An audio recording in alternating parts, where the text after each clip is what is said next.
Hello, and welcome to another episode of Elden Ring Dissected. This video is going to be all about Poise, which is the primary system that governs whether or not you can avoid flinching while taking a hit, or when an enemy's stance will be broken. Being able to poise through an attack means being able to avoid having your attack animation interrupted, which of course can be incredibly helpful. But how does it all work? Well, join me today as we pick apart Poise.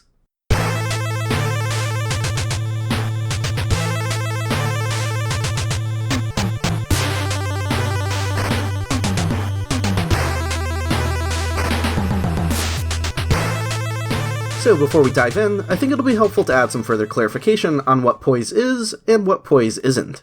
To start with, there's actually two different mechanics that fall under the umbrella of Poise.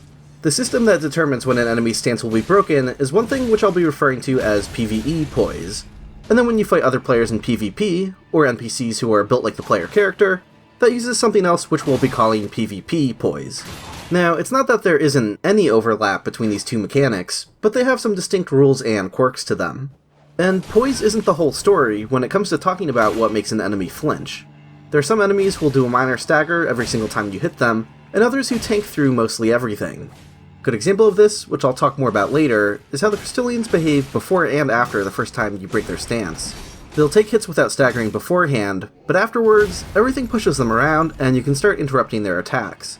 This actually has nothing to do with Poise, this is more like an innate behavior that's tied to other hidden values. Poise is only involved with fully breaking their stance. There's also things like headshots against enemies with arrows. Sometimes that's a guaranteed stagger, something that happens by sidestepping the Poise mechanics entirely instead of working through them. The same goes for breaking the stance of enemies who are turtling up behind shields. If they're blocking all of your hits, Poise isn't being invoked for this and a separate system is being used. There's also some attacks that have a built-in knockback effect that can work without fully breaking Poise. You can tell the difference as these attacks won't break the stance of an enemy to allow for a critical attack unless their Poise is broken as well. I'll talk a little bit more about some of this stuff later, but this is all to say that Poise isn't directly involved in everything that relates to staggering. We can say, more specifically, that it's about direct, unblocked hits that lead to breaking stance in PvE, and pretty much anything that causes flinching in PvP that isn't a headshot.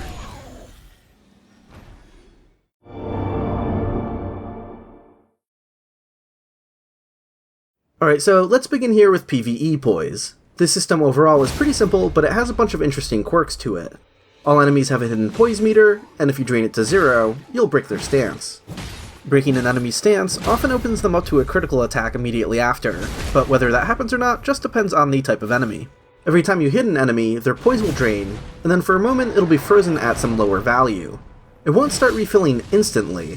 Instead, a timer is triggered so that you're given a window of time to continue draining the enemy's Poise, and every subsequent hit resets that timer. So as long as you don't wait too long between attacks, you can continue chipping away at it. But if that timer runs out, then the enemy's Poise will begin to recover.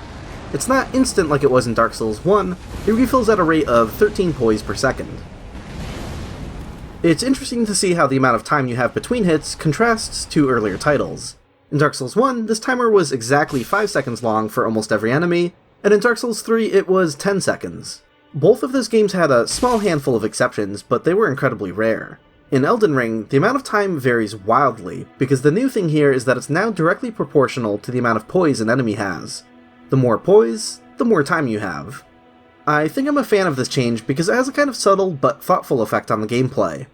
You might think it's weird for low Poise enemies to have their Poise refill the fastest, as after all, shouldn't their Poise be easy to break? But what this does is it helps place an emphasis on using stronger attacks that drain larger amounts of Poise, like charged R2s or guard counters. Let's take a look at the lowest Poise enemy in the game, who by extension has the fastest recover timer. These are the Wandering Nobles of the tutorial, who have 15 Poise and a timer of roughly 1.15 seconds. Just a little over a second between hits is not a lot of time if you're expecting to chip away at it. Granted, you can still pull it off with some R1 spam, but backing off for a moment means it's not unlikely that their Poise is going to refill because of that. But because their Poise is a low number to begin with, it means they're particularly susceptible to one good stronger attack. A one-handed charged R2 from a dagger will drain 18 Poise, and that's on the low end of what charged R2s will drain, of course. So literally a single charged attack from any melee weapon will break their stance and open them up to a critical attack. Now, 15 Poise is an outlier on the low end, so you'll quickly run into situations where a single charged attack from a dagger won't cut it, and you'll start needing heavier weapons that pack a bigger punch. But the general idea still stands. The fast recovery timer for low Poise enemies incentivizes landing big hits to break stance, rather than chipping away at it. But because of this system, it also means that chipping away at Poise is more viable for your big boys, more so than it ever was in Dark Souls 1. How it works is that 65 Poise is treated as a sort of default. Every enemy with 65 Poise has a recovery timer of exactly 5 seconds. 5 seconds between hits before it starts refilling. Then every enemy with Poise higher or lower than that also has their timer modified in proportion. There's a good number of bigger enemies with 120 Poise, resulting in a timer that's a little over 9 seconds long, which is pretty generous. One thing worth noting about PvE Poise is that enemies will sometimes have invincibility frames for their Poise. For example, if you attack an enemy while its stance is already broken, it won't take any Poise damage until it's fully stood back up. Even though you can get actual damage in against the enemy's HP, it's immune to Poise damage during this time. So if you ever run into a situation where enemies seemingly take an inconsistent amount of hits to have their stance broken, something like that might be the culprit. Co-op can also have a huge impact on enemy Poise. Bosses will take reduced Poise damage, as with one summon present, your attacks will only do 60% of their normal Poise damage, and with 2 summons present, your attacks will only do roughly 36% Poise damage. So if breaking a boss's stance is important to your strategy, but your co-op summons are just kinda standing around and not getting a lot of hits in, they might not be pulling their weight, with your Poise damage nearly cut in half, or nearly reduced to 1/3. While I haven't confirmed every enemy this applies to, preliminary testing suggests that this Poise damage debuff in co-op should only apply to bosses. It shouldn't apply to regular mobs.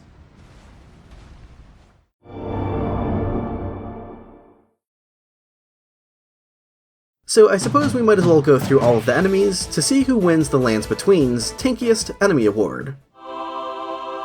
We'll do this to get a better idea of how sturdy everyone is and what it takes to bring them down.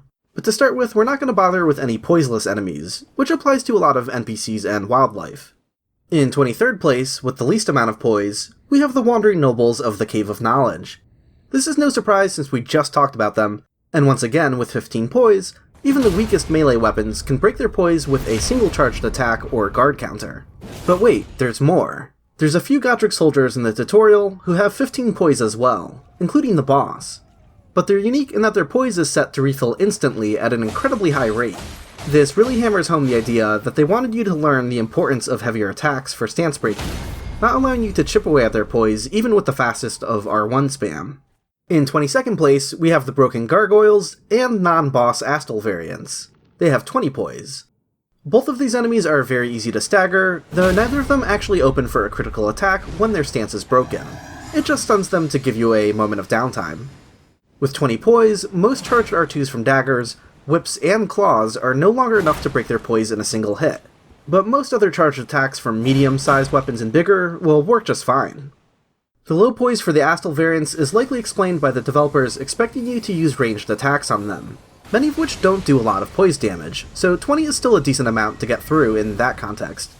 There's only 5 single-hit spells capable of breaking 20 poise in a single attack, which are Gavel of Haima, Noble Presence, Placidusax's Ruin, Dragonclaw, and Dragon Maw. Though there are other skills and multi-hit spells that would still suffice.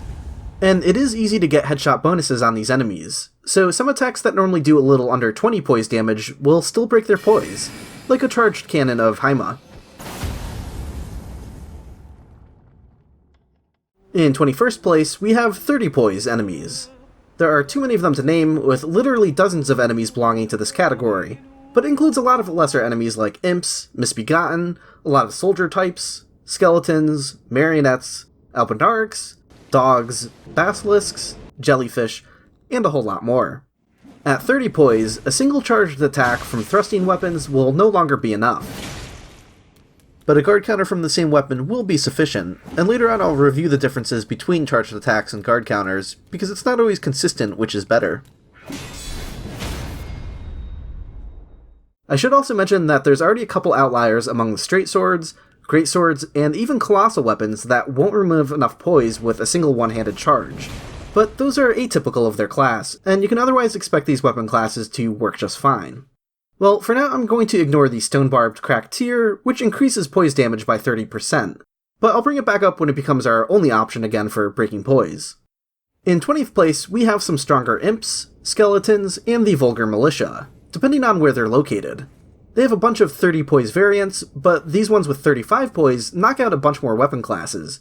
Straight swords, curved swords, katanas, twin blades, axes, spears, halberds, and fist weapons are no longer capable of breaking these enemies' poise with a single charged attack. There's also a few weapon classes that will require two-handing your weapon for a single charged attack to work, like most great axes, great swords, and curved great swords. 35 poise is also the amount of poise that most of your lesser Spirit Ash summons have, which I'm not really worrying about too much for this list since they're not enemies, but this means that a lot of them have 5 more poise than their normal enemy counterparts, perhaps to give them a subtle edge. In 19th place, we have 3 enemies with 40 poise: the Ancestral Followers, Giant Ants, and Lesser Monstrous Dogs. And here we're going to lose a bunch more weapon classes for single charged attacks, even when two-handed. Great swords, great axes, curved great swords, hammers, and flails won't break their poise with a single hit. Unless you hit this dog in the head for a headshot bonus, which isn't too difficult. And now great hammers will require two-handing for that. I should also mention that colossal weapons are a pretty mixed bag in terms of how much poise they drain, and at this point only about half of them are viable with a single charged attack. However, there are still some weapon skills that grant us the poise damage we need, like the Square Off R2 and Flame of the Redmanes. In 18th place, we have Lesser Trolls with 45 poise. This marks somewhat of a turning point in that almost all melee weapons can no longer break this enemy's poise with a single charged attack. One of the only exceptions is the Great Club's two-handed charged R2. This is also the last enemy for which we have any spells or weapon arts that can break its poise with a single hit. The heaviest hitting spell for poise damage, Dragon Maw, as well as Carrion Grandeur, will drain their 45 poise exactly. And Warcry applied to the R2 of the Inferno Crozier also gets us over that line. I referred to these as lesser trolls, which isn't really a technical term, but I just want to acknowledge that most trolls actually have more poise than this. The ones with 45 poise are mostly just these impaled ones, and the club-wielding bosses. So if you did want to stunlock these bosses, the Great Club is the perfect weapon for that. Just be mindful of their poise invincibility frames when standing back up, especially if you miss the critical attack. It's easy to attack too early when that happens, but otherwise the timing works out pretty nicely when you do land your critical attacks. In 17th place, we have 50 poise enemies, which includes the Large Castle Exiles, Albernarch Archers, White Wolves, Dire Wolves, Ancestral Shaman, Putrid Corpse, the tougher Warhawks, and Monstrous Dogs. From here, we no longer have a single melee attack or single spell hit that can break their poise without extra help. But by now, these enemies now give us a little over 3.5 seconds between hits before their poise starts refilling. So the need to break enemy poise with a single hit continues to wane, as chipping away at enemy poise becomes increasingly viable. Although, if you've ever had trouble knocking these particular Warhawks to the ground, now you know why. Their poise is just high enough for most single attacks to not work, and given how good they are at evading your attacks, their timer is still short enough to often wind up getting their poise refilled between hits. And now would be a good time to start considering the Stone Barb Cracked tier, activated through the Flask of Wondrous Physic. This buffs poise damage by 30% for melee attacks and skills. So anything that previously would have done at least 39 poise damage is back on the menu for one-shotting 50 poise enemies. This brings things like the two-handed charged R2s of Great Hammers and a variety of colossal weapons back into the picture. In 16th place, we have 55 poise enemies, including the Undead Mariners, Undead Azula Beastmen, Erdtree Guardians, Giant Putrid Corpses, and Royal Riders. So now we're looking for anything that did at least 42.4 poise damage previously. This eliminates most colossal weapons from the list, but two-handed charged R2s from Great Hammers are still viable, along with the Great Club. In 15th place, we have one enemy all by itself, the Spirit Caller Snail Boss of the Road's End Catacombs. With 60 poise, this is the last enemy whose poise we're going to break in a single hit, using the Great Club two-handed charged R2 combined with the Stone Barbed Cracked tier. Oh, snag. In 14th place, we have a large group of enemies with 65 poise.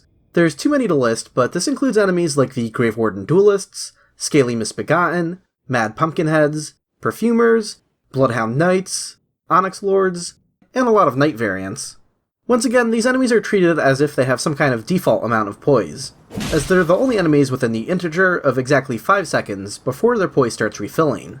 The reason we're seeing oddly specific numbers for everyone else's timer is because they're scaled to increase or decrease from this number using a modifier in the data known as Super Armor Recover Correction. Everyone here with the 5-second timer has that set to 0, because it's not modified, and then the rest either go up or down from here. In 13th place, we have a 3-way tie between the Cemetery Shades, Royal Revenants, and the Crystallians. Sort of. These are 70 poise enemies that should have a timer of a little over 5.3 seconds, but the Crystallians have something unique going on. First of all, you may have noticed how earlier in the fight, they'll tank through your attacks uninterrupted, but after the first time you break their stance, then they'll stagger to pretty much everything. As I mentioned earlier, this change in tankiness and easy flinching actually has nothing to do with poise directly. In the same way that some attacks can knock enemies back without actually breaking their poise, this is just something that changes for them during the fight. Where poise is involved is only for breaking their stance for a critical attack. They have 70 poise for that, and that never changes, regardless if they're still tanky or easily pushed around. What's different about the Crystallians, though, is their recovery rate. Earlier I mentioned that some of the Godric soldiers of the tutorial have an incredibly sped up recovery, while mostly everything else regenerates their poise at a rate of 13 poise per second. The Crystallians are literally the only other enemy to modify this value, but they went in the complete opposite direction so that their poise refills at a rate of 0 poise per second. In other words, it simply never refills. At least not until it's fully broken and resets. So the good news is that if you have a defensive playstyle, you're never punished for taking your time with the Crystallians. No matter how long you take between your attacks, progress against their poise meter is never lost. Because of the distinct stagger behaviors that are important to the fight, and the unusual handling of the recovery timer, we're awarding the Crystallians the Most F***ed Up Poise Award. This is a prestigious award that they now share with the Chained Prisoners of Dark Souls 1. And we're going to pick up the pace here a bit. We've exhausted enemies whose stance can be broken in a single hit a couple places ago, and some of the more interesting anecdotes have been exhausted, so let's burn through the rest. In 12th place, with 75 poise, we have some of the tougher Banished Knights and Omen Killers. In 11th place, with 80 poise, we have another large group of enemies. This includes a lot of medium-sized but tougher enemies, like the Knights Cavalry, Crucible Knights, Bell-Bearing Hunter, Glintstone Miners, Margit, Millennia, and a whole bunch more. So anything that does at least 40 poise damage will break their stance in 2 hits, as long as you don't let more than a little over 6 seconds pass between them. In 10th place, we have a couple 90 poise enemies, Commander O'Neill and Commander Nile. In 9th place, with 100 poise, we have some giant Miranda Sprouts and the Falling Star Beast. In 8th place, we have Godric and Godefroy with 105 poise. In 7th place, with 110 poise, we have a 3-way tie between the Valiant Gargoyles, Blackblade Kindred, and the Luminary Moog. Next up, we have another fairly large batch of enemies with 120 poise, including things like the Red Wolf of Radagon, Giant Finger Creepers, Ulcerated and Putrid Tree Spirits, the Fire Giant, a bunch of dragons, golems, and more. Though perhaps the golems shouldn't really count, and I'll talk about why a bit later. This category is noteworthy because it's the last group where we can break an enemy's poise with 2 hits of anything. Our top 5 places will all require at least 3 attacks. In 5th place, we have Lich Dragon Fortisax with 140 poise. This is the first enemy we're encountering that grants us over 10 seconds between hits. That might sound really generous, but the dragons can be pretty good at getting some distance from the player and having their poise refill nonetheless, so the longer timer is somewhat needed to have any chance of being fair. In 4th place, with 150 poise, we have the Elden Beast. And we're finally down to our top 3. In 3rd place, the Bronze Trophy goes to Dragonlord Placidusax, who has 160 poise. In 2nd place, the Silver Trophy belongs to the Giant Living Mass with 180 poise. Not that anyone remotely cares about when this enemy's stance is broken, as it doesn't open for a critical. And, well, it's just kind of a giant blob with poor mobility. I suspect this didn't come to mind for most as one of the tankiest enemies in the game, but it is, apparently. And here we are at number 1. The tankiest enemy receiving the gold trophy is Radahn.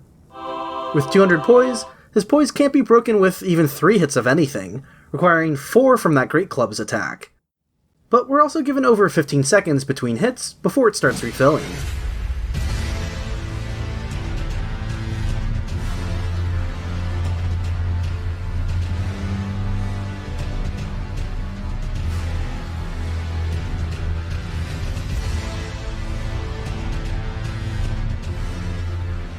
And, in a surprise twist, there's something even tankier than Radahn. Note that this was the Lands Between's Tankiest Enemy Awards, but we'd be remiss not to mention a friend who goes even higher. The Crystallian Spirit Ash has a whopping 350 poise, towering over everything else in the game. It'll take a lot for enemies to start making him flinch, but like the other Crystallians, infinite time is granted between hits. This weird outlier further cements why the Crystallians are deserving of the Most Fucked Up Poise Award.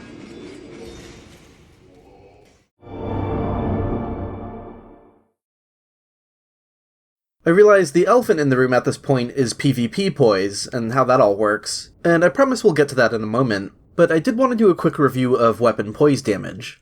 I'm not going to systematically list out everything from least to most poise damage, but I did want to review how it works, highlight some specific examples and outliers, and show you how you can look it up yourself if you're interested.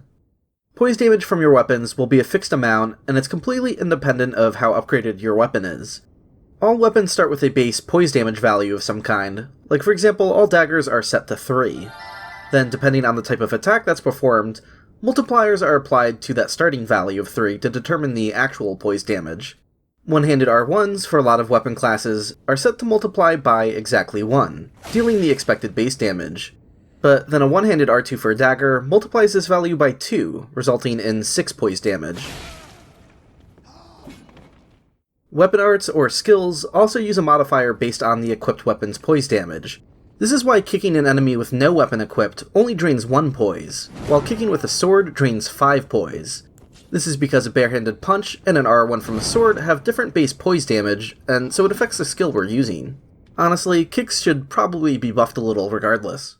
Anyways, I'll link to a document below that lists out what all of the multipliers are, and then in another tab it also shows all of the actual poise damage with those calculations applied. It gets really in-depth, even covering stuff like poise damage from combos during mounted combat. But let's take a look at some outliers. The Lazuli Glintstone Sword and Carian Knight Sword both have charged R2 attacks that massively underperform compared to other straight swords, doing roughly half of the poise damage. I wondered if this was originally done with their default skills in mind, as a fully charged Carian Grandeur does 45 poise damage, which is quite high, and then while Glintstone Pebble only does 15 poise damage, it can be cast in a fairly rapid succession. But this idea quickly falls apart when you remember that you can apply these skills to other weapons, and also the square-off skill that a lot of other straight swords already have by default does 40 poise damage with the R2 attack, so it's not like they can't already do a bunch of poise damage. This makes you wonder if square-off was buffed at some point later in development, or if this is otherwise just a complete mistake and there never was a logical reason for these two straight swords to have much weaker charged attacks. With the greatswords, you'll find a couple more examples with the same problem. The Sword of Milos and Death's Poker once again do half or roughly half of the poise damage with their charged attacks. But there's also a positive outlier found here. The Alabaster's Lord Sword is a greatsword that has a follow-up to its charged attack that deals 44 poise damage. This is more poise damage than the first stage of its charged attack, which is 33, for a combined total of 77 poise damage, if you can land both of those in a row. 44 poise damage from a single attack is more than most Great Hammers, Colossal Swords, and Colossal Weapons can do, so it's interesting to see that come from a regular greatsword. If you're wondering what prolonged exposure to something like Comet Azure does to enemy poise, that might not drain as much as you'd expect. This putrid corpse here would lose HP at a rate where it died nearly 10 times over before its poise broke.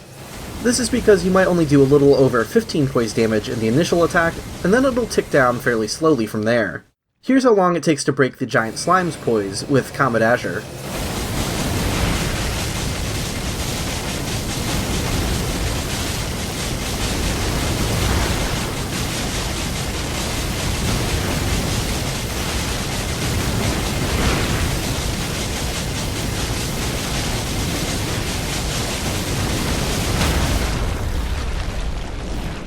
Some of the Dragon Breaths might not do as much poise damage in PvE as you'd expect as well. Rotten Breath removes 4 poise damage per tick, of which there are 7, so a full cast will drain 28 poise. Though if you can somehow cast the full thing directly against an enemy, contact with the dragon's head deals an additional 4 poise damage per tick, essentially doubling it. Anyways, if you'd like to know more about how much poise damage something does, especially if the linked document doesn't seem to give the full picture, leave a comment below and I'll take a look. But before we move on, I suppose I should answer a question I had about poise going into this. When is it better to do a charged attack versus a guard counter? Of course, we're going to put context aside and ignore which is actually easier to achieve during combat. We're only concerning ourselves with poise damage. As it turns out, almost all weapon classes have identical poise damage, regardless if it's a charged attack or a guard counter. However, bearing in mind those outliers that did less poise damage on their charged attacks than others in their class, those actually do the full expected amounts with their guard counters. So for weapons like the Carrion Knight's Sword, Lazuli Glintstone Sword, Sword of Milos, and Death's Poker, you'll always want to do a guard counter instead of a charged attack when you can. There's also a few weapon classes that switch things up. Guard counters are better than charged attacks when it comes to thrusting swords and whips, and most colossal weapons lean in this direction as well. But curved greatswords and hammers have the opposite happen, where two-handed charged attacks drain more poise than their two-handed guard counters.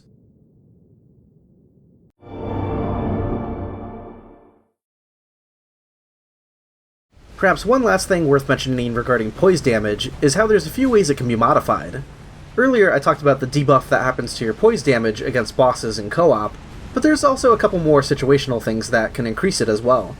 In the same way that sneaking up on enemies will increase the damage taken, poise damage is also buffed by 20% when this happens.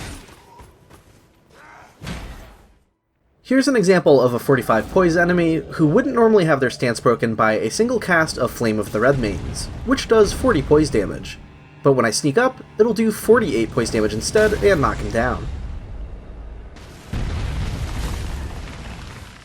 There's also body part damage modifiers. For most enemies, it's limited to affecting headshots only, but on rarer occasions, more individual body parts might be customized as well.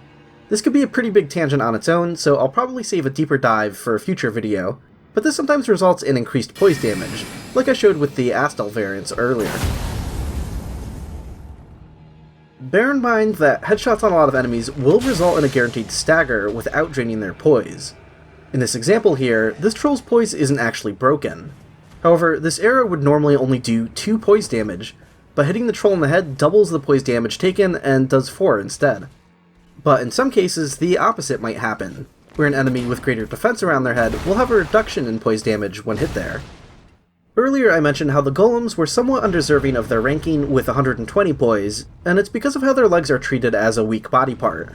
Their legs also take double poise damage, and since most players are going to be attacking their legs anyways, it's kind of as if they only have 60 poise. This drops them back down into the last group of enemies who can have their poise broken in a single attack, with a two-handed charged Great Club and Stone Barb tier.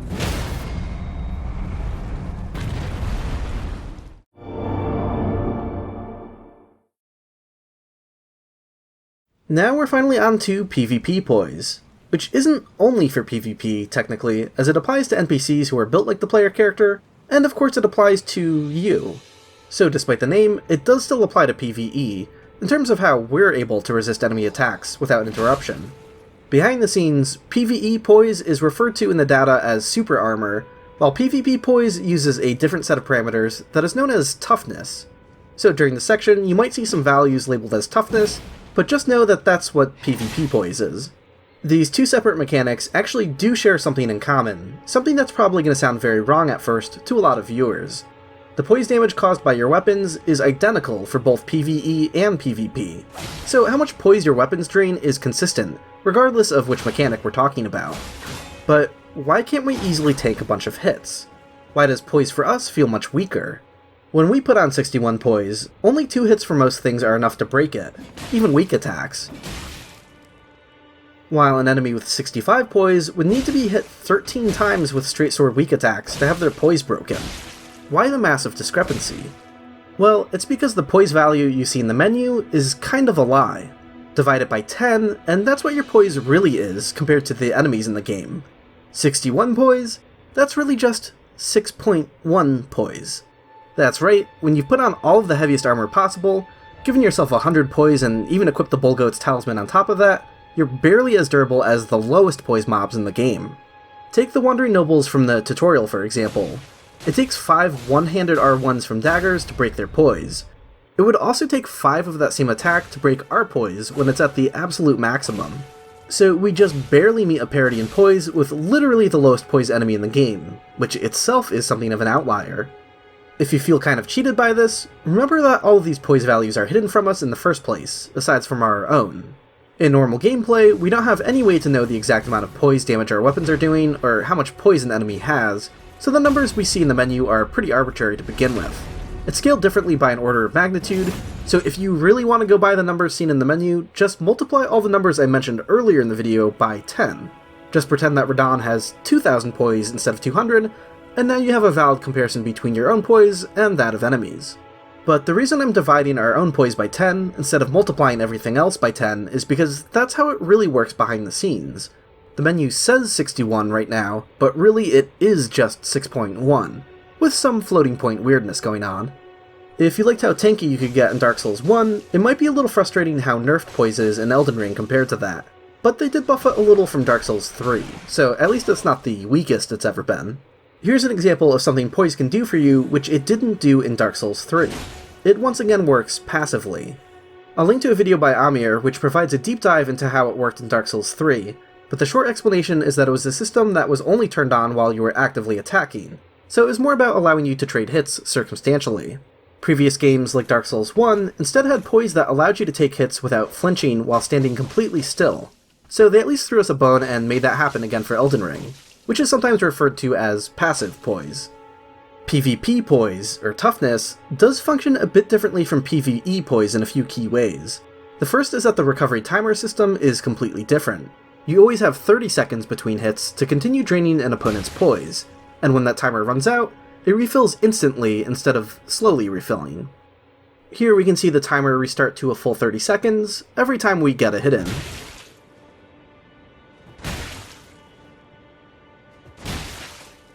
"30 seconds is a lot.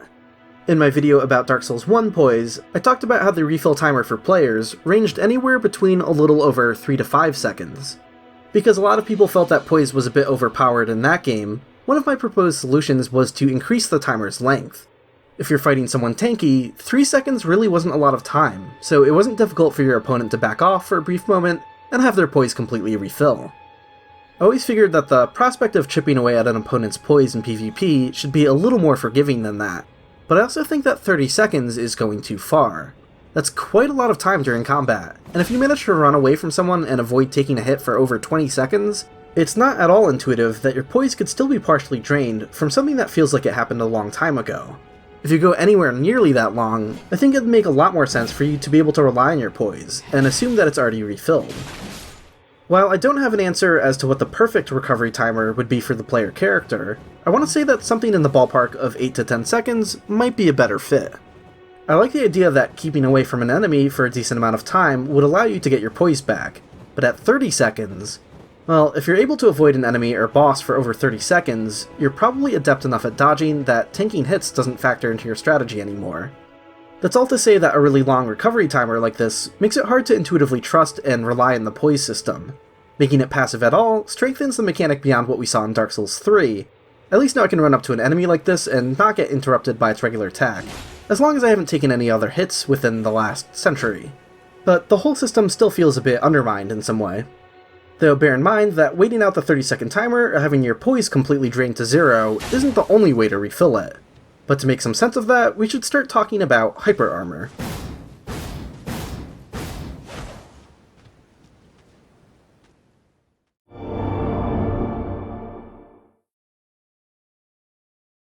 PvP Poise was also designed to take some inspiration from Dark Souls 2 and Dark Souls 3, in that some attacks buff your poise during their attack animations.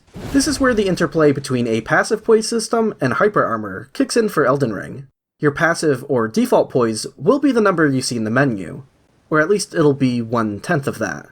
So right now I really have 10 when I'm just standing around, and then perhaps during something like my Wild Strikes weapon art, it'll increase to 18. This is how you can refill your poise without the 30-second timer completing. By performing attacks that grant Hyper Armor, it'll add some poise back. It does this through a complicated set of calculations, so the amount refilled when it's partially drained isn't always equal to the amount it adds when it's full. So in some cases you'll get a partial refill, in other cases it'll have no problem completely refilling your poise. If you're wondering which attacks increase your poise and by how much, I'm not sure I entirely understand it all myself. This gets very complicated really quickly, and the system for this is neither intuitive nor easy to look up in the data. Thankfully, there are some tools that can do the work for us, and I can start by summarizing what works. We'll be referring to attacks that increase our poise as hyper armor, but I should get out of the way that some attacks just inherently have a sort of alternate hyper armor baked into them that completely sidesteps poise mechanics. For example, a lot of the levitating attacks can't be interrupted beyond a certain point into their animation, but it's not using the poise system to achieve this. You can think of it more like customized invincibility frames against staggering. It's easy enough to see with Cheat Engine, our poise never increases, despite there being a window of invulnerability against knockback. So apart from those, which attacks actually have a dynamic hyper armor effect? We can divide weapons into 3 different categories. There are weapons where no standard attacks increase our poise, and only certain skills will. This applies to all small and medium-sized weapon classes. Then we have a batch of larger weapons, where in addition to skills, two-handed attacks can provide hyper armor. This applies to all of the great weapon classes. And then ultimately, we have colossal weapons, where every standard attack, including one-handed attacks, will increase poise. The subject I've been avoiding is exactly how much your poise increases by through this hyper armor system, and for good reason. I'll link to a calculator below that you can use to get a precise answer. You just have to tell it what kind of weapon and attack you're using, and what your current poise is as it's shown in the menu. You can also use the drop-down list to confirm which skills grant a hyper armor bonus as well. For example, if I were to do an R1 with a Colossal Sword with 61 poise, the calculator tells us that we'll have a hyper armor bonus of 47.5 poise. So we just add that to 61 to get 108.5 poise. And we can see that's exactly right. Our base poise of 6.1 increases to 10.85 during these attacks. I have to thank Amir for showing me this calculator and also providing a more specific explanation of the equation involved, which I'll quickly review for the sake of thoroughness. This hyper armor bonus is determined by your inherent weapon poise, multiplied against a hyper armor multiplier, which then subtracts some armor factor calculation that gets multiplied by the amount of poise your armor grants you. Still following this? I'm sure as hell not. To do these calculations yourself, not even all the required values can be found by looking through the typical parameters that get dumped, and you have to go even deeper into the animation data using DS Animation Studio. So just be prepared to comb deeply through a variety of sources if you're trying to make sense of it all. What makes me feel better about having a fuzzy understanding of all of this is that I'm not sure that even the developers fully grasp the implications of their own formula. Note that there's room for it to scale based on the amount of poise you have, and because we're subtracting that, this leads to situations where increasing your poise diminishes the hyper armor bonus. This was likely done on purpose to create diminishing returns, trying to ensure that your poise can't become anything too huge. Previously, I used an example of an attack that gave me an additional 47.5 poise, when I started with 61. But the same calculation from 100 poise instead only increases it by 28. That's fine and all, but some janky value somewhere screws things up for that middle category of weapons. All of the great weapons, where two-handing is required to get some hyper armor without skills. These two-handed attacks start decreasing your poise beyond a certain point. That's right, there's some negative hyper armor. At 59 poise, that's the highest our poise can be for greatswords and similar weapons to still have hyper armor that increases our poise for those two-handed attacks. At 60 poise, it becomes neutral and does nothing at all. And then from 61 poise and higher, two-handed attacks from those weapons reduce your poise, making you more vulnerable during these attacks. And I can assure you this isn't just some issue with the calculator, this is what happens in-game.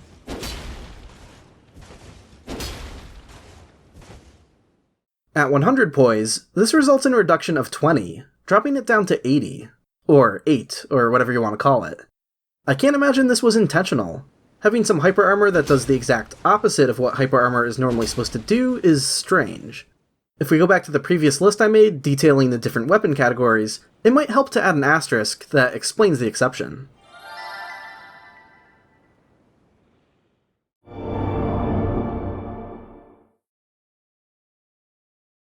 So I just wanted to do a quick discussion here on Poise Breakpoints and safepoints. What's the minimum amount of poise that's recommended? You can take a look at a tab in this document that tells you how much poise damage weapons do, scaled up to match your poise as it's displayed in the menu. If there's anything you'd like to withstand, just make sure your poise is higher than whatever you see there. The main takeaway is that for PvP, anything less than 31 is almost entirely pointless. At 21, you could take an arrow without flinching, assuming it's not a headshot, so there's always that, I suppose. But 31 isn't all that helpful on its own either, only helping you withstand a single weak attack from a dagger or claw weapon. 41 gets you past a one-handed rapier light attack. 45 gets you past a two-handed rapier light attack, but again that's not too much more that's helping. Finally, at 51 poise, this covers one-handed light attacks from most medium-sized weapons, like straight swords, katanas, spears, and axes. 56 covers two-handed light attacks from most of those same weapons, and also light attacks from heavy thrusting swords. 61 poise is when one-handed weak attacks from hammers and flails are under control, and at this point you could also take two one-handed hits from a dagger or claw weapon. Negative hyper armor kicks in at 61 poise for the weapons I mentioned in the previous section, but thankfully it'll never actually take you out of this save point. This is because the amount it reduces your poise by is only half a point of poise per every single point of poise from 61 and beyond. In other words, your 61 poise might circumstantially turn into 60.5 poise with negative hyper armor. 62 poise can turn into 61 poise, and so on. So it'll at least always stay some amount above 60, which is what's needed to be in the save point. But if you are using a great weapon with its two-handed attacks, just be mindful of targeting Poise Breakpoints that are even higher than 61, because from there you probably will want more poise to compensate. Anyways, this is all to say that 51 and 61 are commonly recommended amounts of poise, but you can always choose something more specific if you think that helps for your particular build or playstyle. If you're adamant about trying to poise through hits from even bigger weapons, there's a few more things we can do, but our options start to fall off pretty quickly. Things suddenly jump up to 93 poise, being required to withstand a one-handed halberd or reaper attack. Beyond that, pretty much everything drains more than our maximum poise of 100, so we'll start needing to use some poise buffing items to become even tankier. I'll talk more about those in a second, but I did want to address just a couple more things first. If you're not concerned with PvP, how much poise is recommended for PvE? I think 51 might be the best answer. I noticed that a decent number of mid-sized enemies have attacks that drain exactly 50 poise. There are plenty of attacks that do more poise damage, so 51 doesn't cover everything, but there are some pretty steep diminishing returns beyond that. For starters, a lot of enemies who have attacks that drain 50 poise will have some stronger attacks that either have a guaranteed knockback effect, or the amount of poise drained jumps up to something much higher, meaning going up to something like 61 poise isn't going to help for that. I realize I'm not the only person to have noticed this. Reading around, I've found that others have independently come up with the recommendation of 51 poise for PvE, but I wanted to see if the data agreed with our general impression of what's optimal. I dumped and sorted all enemy attack IDs by their poise damage, and this helps reveal exactly why we're all in agreement. Scaling these numbers back down to where they should be, everything in here with a number 5 represents 50 of our poise, as we would see in the menu. And as we can see, there's a lot of 50 poise damage attacks. But beyond that, there's only one attack in the game that would do 70 poise damage, then it immediately jumps up to 100. We can withstand 100 as well, so there is a bunch more stuff here we can withstand if we really wanted to, but that means putting on all of the heaviest armor possible and using up one of your talisman slots. So the amount of poise that's helpful for PvE really does suddenly jump from 51 to 101, making 51 a solid recommendation.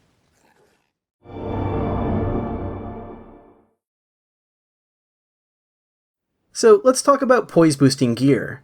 The Bullgoat's Talisman decreases incoming poise damage by 25%. The way it's handled is a bit strange though. In the menu it'll show your poise increase, but behind the scenes it's not really doing that. Our actual toughness value remains unchanged. When we equip or unequip the talisman, we'll just see incoming poise damage only be 75% of what it normally is. To demonstrate a specific example, here's an attack that normally deals 50 poise damage, and we can see how it now only causes 37.5 poise damage with the talisman equipped. Since 100 poise is normally our full amount of poise without any extra help, equipping the Bullgoat's Talisman now allows us to withstand some attacks that used to deal 100 poise damage. I think showing the number increase in the menu was just sort of a convenience thing, to show what your poise is effectively. It's a nice thing to have, but I think they could have saved themselves some trouble if the item description just said what it actually did. Now, because it's only decreasing poise damage taken, and not actually adding any, this means that, unlike the Wolf Ring from Dark Souls 1, this talisman doesn't offer any help for 0 poise builds. Baldachin's Blessing does something similar. The menu will attempt to show you a higher poise value, but this time it's decreasing poise damage by 33%, which is to say that incoming poise damage will only be 2/3 of what it normally is. Oh, and for some reason, the Baldachin's Blessings kinda glitch out the menu and that number kinda flickers in a weird way.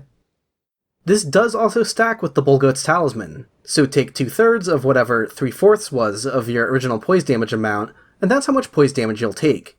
So when we go back to this example, We had 50 poise damage that was dropped to 37.5 with just the talisman, but stacked with Baldachin's Blessing, that drops down to 24.75. Put all the numbers together, this is all to say that the two combined reduce incoming poise damage by 50.5%, making a little less than half of what it normally is. And the Radiant Baldachin's Blessing decreases incoming poise damage by 55% on its own, resulting in a 58.75% reduction to poise damage when stacked with the talisman. Now the Endure Weapon skill, Lead and Hard Tier, and Iron Jar Aromatic are all things that directly impact your stagger levels, sidestepping the poise mechanic. That's another tangent I might save for a future video, but the kind of impact you take from a hit can vary from a minor stagger to a more severe stagger to a full-blown knockdown, and what kind of attacks result in which is based on a damage level property that's unseen by the player. Just like in Dark Souls 1, these sorts of equivalents to Iron Flesh just sidestep the poise mechanics entirely to change what kind of stagger you experience. Perhaps it turns a minor stagger into something that you'll seemingly poise through entirely, while behind the scenes, your poise still technically drains.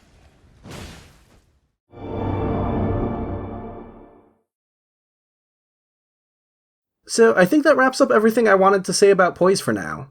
I realize I had to gloss over some stuff to keep this video from being much longer than it already is, so if you had any questions about how much Poise damage a certain enemy attack does, or questions about Hyper Armor, please leave a comment below and I'll try to get an answer for you. If you enjoyed this video, please consider doing all of the stuff that helps. You can also support me on patreon.com/illusorywall. Special thanks to Kingbore and Amir for their general help with research and troubleshooting. I believe Amir has some Poise analysis stuff of his own in the works, so don't forget to keep an eye on his YouTube channel, which I've linked below. Thanks to Daryl and Cryogenic for helping me record PvP footage, and also a huge thanks to everyone involved in the data mining community. Resources like the Hexington Cheat Engine table and the Motion Values data dump helped immensely with making this video. And also to all of my backers at the Evil Vagrant tier: Basileus, Gary Marshall, Harry Pham, Carl Germ, Kiko Abad, Chris, Lazy Tangent, Lude Frago, Nate Hines, Quinn Parsons, Ronax, The Majalis Duo, Zenatu, and Zelther. Thank you so much for watching.